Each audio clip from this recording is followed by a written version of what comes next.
unfortunately had to do voiceover on this because the wind was so bad you couldn't make out anything that was said in the video that's coming up. We were at the Arctic Ocean, very, very happy to be there, and a little bit emotional because it was a culmination of such a epic journey getting there. Still had the road home, but it was a big part of it.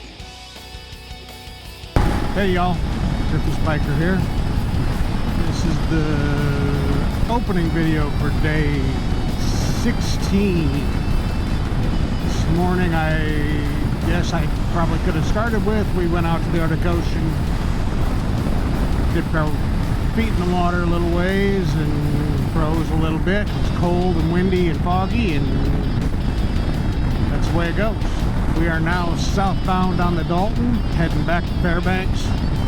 We'll see how far we make it, if we make it there, or if we end up stopping where we stayed on the way up, or if we just stay somewhere else on the way back. We'll see. We've got reservations where we stayed before, so we'll see. It's going to depend on what the weather is once we get past the pass and see how things are. And if we can make her all the way back, we're gonna, because the weather forecast just doesn't look that great up here, at least in the southern half of the Dalton. So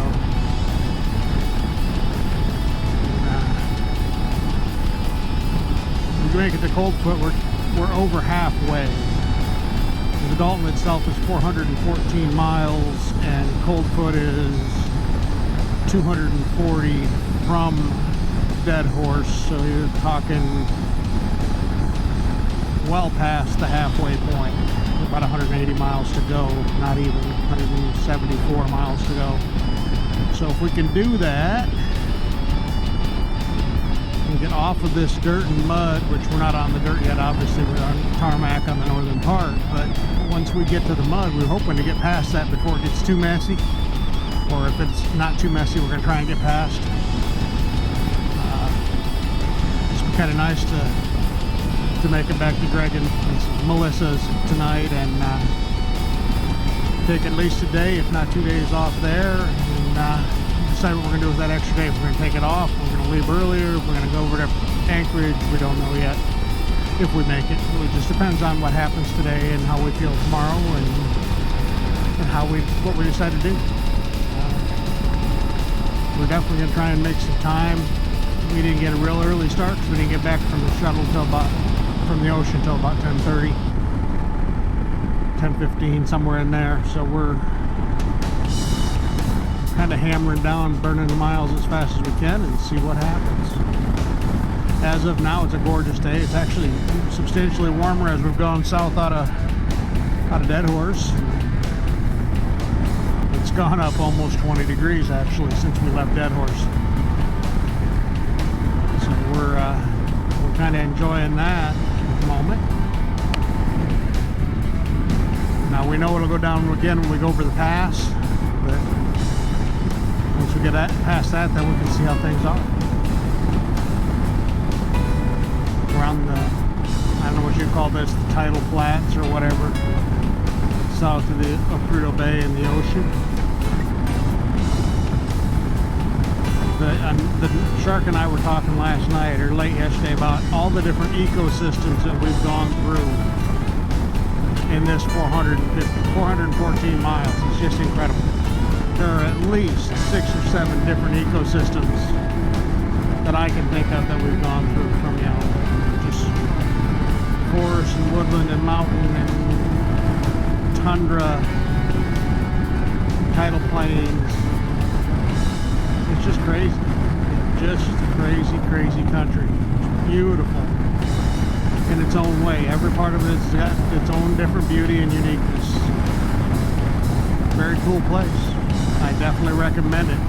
Dead Horse is an industrial camp. There's 100% it is an industrial camp. It is not geared to tourists at all. There's only one company that does shuttles out to the ocean. That's Dead Horse Camp, which is who we stayed with. There are a couple other camps in there. There's the Aurora Hotel, which is more of a hotel than a camp, but it's still pretty basic. Dead Horse Camp is basically where we stayed in, was basically a bunkhouse with a communal shower, bathroom room. Yeah, independent showers, stalls, but still like a one room with half a dozen showers, half a dozen commodes, and just shower curtain doors basically between them. So, still not bad. For one night at the edge of the Arctic Ocean, basically it was $220-ish for the two of us. And then the shuttle was another $65, I believe, for the two of us, or maybe $65 a piece. It wasn't cheap any way you look at it. Not terrible. And gas was actually cheaper there than we expected, but still was expensive. $8.06 a gallon. The most expensive we paid on the whole trip, which is what we expected. We knew it was going to be high. We knew it was going to be the highest. But what do you do? You know, they may pump the oil out of there, but they don't refine it. So this will come across in video or not, but way off in the distance, you can see the Brooks Range, which is where we're headed back towards. It's just amazing. Doesn't matter how many times I see them, when you see mountains in the distance, it always makes you happy as a motorcyclist. Even knowing I'm taking a gravel pass through them, and I'm not going to be going crazy or stupid or anything like that, it just still gets me excited. It gets the blood pumping, gets the heart pumping. And I know it's not just bikers that feel that way, others do too. But for me as a biker, there's something really special about mountains, and for me as an individual. And I just love seeing them off in the distance, knowing that's where I'm going. So I thought I'd try and share that. And like I said, I don't know if this will translate on the GoPro or not. They are out there a long ways yet. They're 50, 60 miles. Actually, no, those are probably 100 miles yet. So still cool to see. I love it. Oh, let's keep this sunshine rolling. We're making good time. I know we'll not be able to manage this the whole way, but man, it's been nice to just roll. And we have been rolling. Just some more of the beauty of Alaska here. As we're cooking along down this gravel Dalton Highway.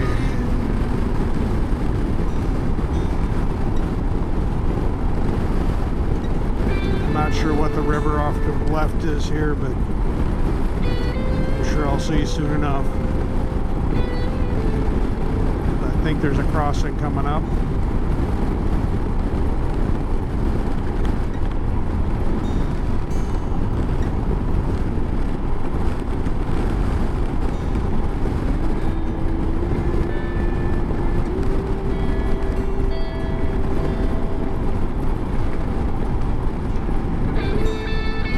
What a gorgeous day now. It started out cold when we left, and it's jumped up 20 plus degrees since we left Dead Horse.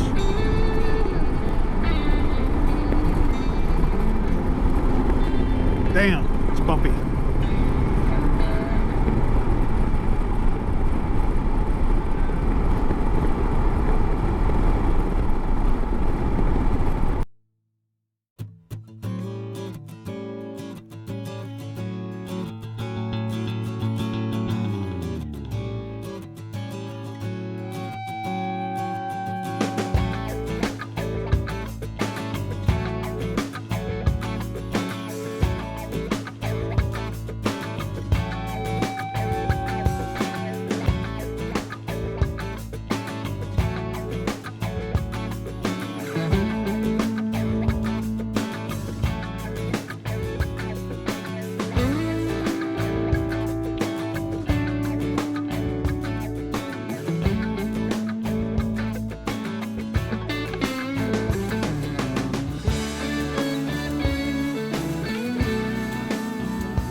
Back into the construction zone. We're over a quarter of the way on the Dalton and 20% of the way back to Greg's. Making good time. Been on the road about a touch over 2 hours. 2:20-ish probably. 2.5.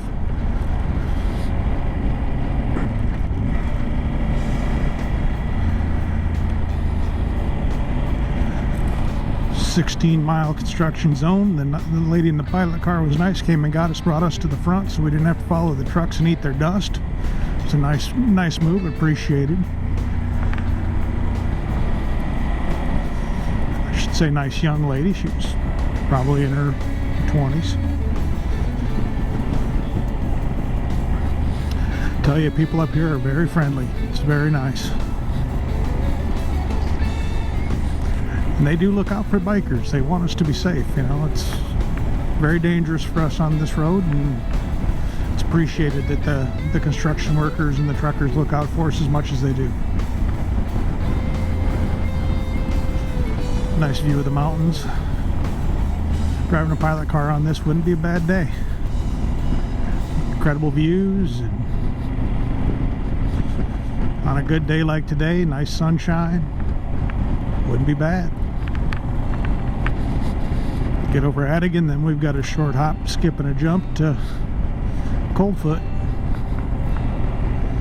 Probably have to stop one more time before there, because I'm gonna have to put some gas from my reserve to my actual tank here before long.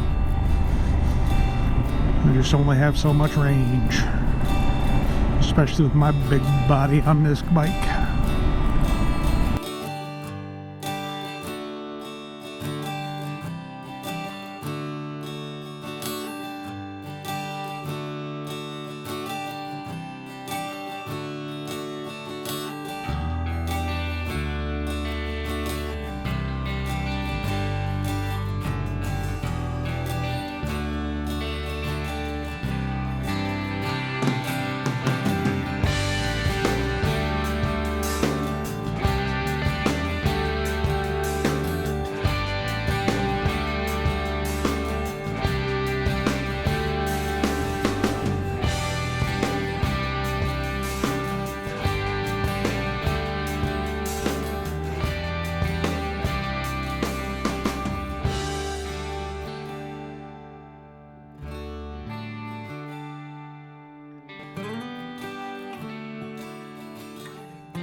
Surface biker here from the future with a little bit of insight into why we're stopping video where we are on this day.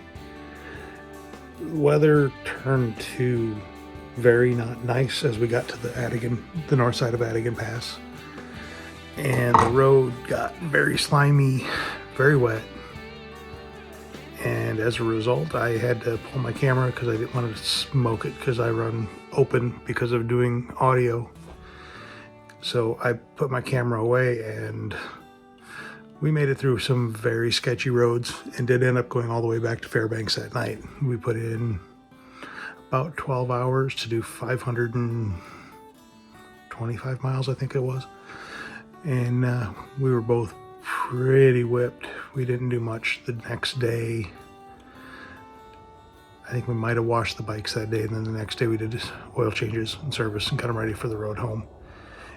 Spent some time with Shark's family, and just did some basic errands.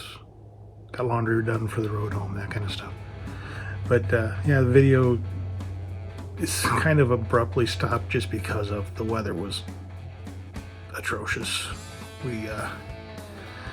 Nobody went down. We made it through safe, but there were some very sketchy moments, and I didn't take any video because we were in a just in a fight with the road. We got to the end and we both stopped on the pavement, and I was very close to just getting off and kissing the pavement because I was so happy to be off that road. It was a very rough day. That last 300 or so miles of the Dalton just kicked our butts.